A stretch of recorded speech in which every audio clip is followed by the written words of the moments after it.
A situación en Portugal é bastante peor do que pensábamos nun primeiro instante, que notificábamos de que había algúns incendios en Portugal e que estaban mencionando que algunha vivienda fora desaloxada. Pero as últimas informacións que nos chegan indican que hai activos 144 incendios en Portugal, especialmente no norte, onde xa se cortaron importantes vías de comunicación, foron desaloxadas grandes núcleos poblacionais, povos enteiros nalgúns puntos, tamén algunhas liñas ferroviarias tiveron que ser cortadas a comunicación. Xa a presidenta da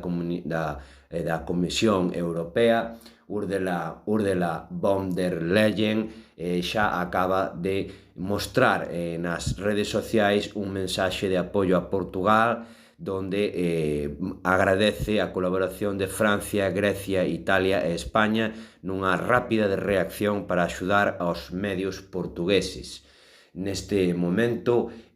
máis de 4.000 bombeiros e 5.000 operativos activos están loitando contra estes 144 incendios que están arrasando o norte de Portugal.